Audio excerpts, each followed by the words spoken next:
দর্শক আসসালামু আলাইকুম, আমি মোহাম্মদ মোকাররম হোসেন। আজকে আমি যে জায়গায় উপস্থিত হয়েছি সেটি হচ্ছে মানিকগঞ্জ জেলার শিবালয় উপজেলার তেওতা ইউনিয়নের তেওতার যে দক্ষিণ তেওতা যে চর উঠেছে সেই চরে এসেছি।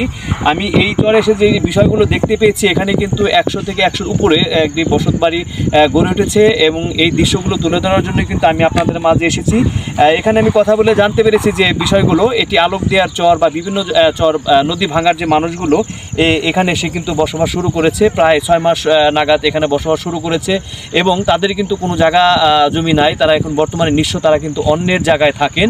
এবং আরেকটা বিষয় দেখতে পাচ্ছি, এখানে অনেক শিশু বাচ্চাও রয়েছে এবং এখানে কিন্তু যে আসলে গরমের সময় কিন্তু কারেন্ট নাই, কারেন্ট না থাকার কারণে কিন্তু তাদেরও কিন্তু অনেক সমস্যা হয়, তারা এই বিষয়গুলো বলেছে। এবং এখানে কিন্তু যে চরটি জেগে উঠেছে, এখানে কিন্তু কৃষকরা কিন্তু পর্যাপ্ত পরিমাণে এখানে চাষাবাদের একটি উপযোগী তৈরি হয়েছে এবং এখানকার যে ইটি রয়েছে, এখানে যদি সম্ভব হয় যে শুরুতে তারা বলেছেন যে এখানে যদি নদী পানি আসার আগেই যদি এই বাঁধটা করে দেয় তাহলে তাদের জন্য খুব উপকার হয় এবং এই চরটাকে যদি রক্ষা করা যেত তাহলে কৃষিরও কিন্তু অনেকটা উন্নয়ন ঘটতো, এমনটাই বলেছেন এই তেওতা চর দক্ষিণ তেওতা যে চর জেগেছে এখানকার সাধারণ মানুষরা। টিউনো সব আইছিল আমার অন্য জায়গায় রয়েছি আমরা, এটা করে কম্বল দিয়েছিল আর বলছিল যে এটা করে টয়লেট দেবো বাড়ি প্রতি, এখন তো পাইনি। সরকারের কাছে আবেদন, আমরা একটা টয়লেটের দরকার। নতুন চরে এসে বাড়ি করছি অন্যের জায়গায়, এখানে এই জায়গা জমি আমাদের না, অন্যের জায়গা। তো আমরা তো অনেক দরিদ্র লোক, আমাদের তো কোনো স্থান নাই। তো আমাদের একটাই দাবি দাবা কি, যে আমরা তো এই বাংলাদেশের নাগরিক হিসেবেই অকল আবেদন সরকারের কাছে যে আমরা অনেক জমি আছে, খাস সম্পত্তি আছে আমাদের, ওইখানে যদি একটু ব্যবস্থা করে দিতেন তবে আমরা অনেকগুলো আরাম পাইতাম। এইখানে যে বসবাস করি আমরা 100-র মতো বাড়িঘর আছি, 100-র উপরেই আছি। তো এখানে কোনো কারেন্ট নাই, আমরা মসজিদ আছে, মসজিদে আজান দিতে পারি না, কোনো বিদ্যুতের ব্যবস্থা নাই। আমাদের একটা টাকা দেয়, একটু বিদ্যুতের ব্যবস্থা করে দিলে পারে আমরা শান্তি পাই আর কি। আমার নাম সোহাগী, আমার বাড়ি আসলে আলেকদার নদীতে ভাঙ্গিয়া আইসা তেওতার চরে আরসাই নিছি, নিজের জায়গা না পরের জায়গা।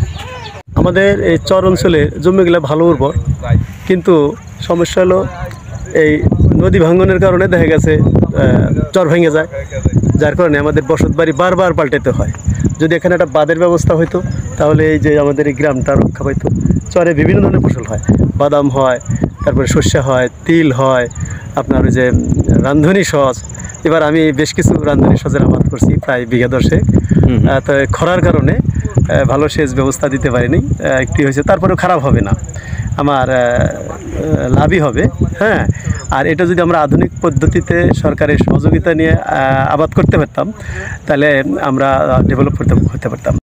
কৃষি অফিসের সাথে কৃষি অফিস যদি এদিকে একটু নজর দিত, মনে করেন বীজ সার সময় মতো এই চাষ ব্যবস্থা করার জন্যে, যেমন আমাদের এখানে ওই অন্যের ট্রাক্টরের উপর নির্ভর করতে হয়। বড় ট্রাক্টর যখন আসে তখন, অথচ ছোটো ট্রাক্টরগুলো যদি থাকে, আমরা যদি সহযোগিতা পাই, আমরা কিন্তু ডিউ টাইমে মানে সঠিক সময় আমরা এই ফসলটা আবাদ করতে পারি। যার কারণে ওই বড় ট্রাক্টর আসতে আসতে আমাদের বাড়িটা নয় বেড়ে যায়, আমরা একটু ক্ষতির সম্মুখীন হই। এই জন্যে আমরা আশা করতেছি যে সরকার তথা কৃষি বিভাগ যেন এইদিকে একটু দৃষ্টি দেয়, যাতে আমাদের এই চরের মানুষগুলা একটু হলেও উপকার পায়। করছি, কিন্তু এখানে কোনো বিদ্যুতের ব্যবস্থা নাই, ভালো টয়লেটের ব্যবস্থা নাই, যার কারণে কাঁচা টয়লেটে অস্বাস্থ্যকর পরিবেশে কোনো রকম জীবনযাপন করতেছি আমরা। তাই এখানে সরকারের উচিত একটু বিদ্যুতের ব্যবস্থা করা এবং এই নদী ভাঙন রোধে যদি কোনো ব্যবস্থা সরকার নিত, হ্যাঁ, তাহলে আমরা খুবই উপকৃত হতাম।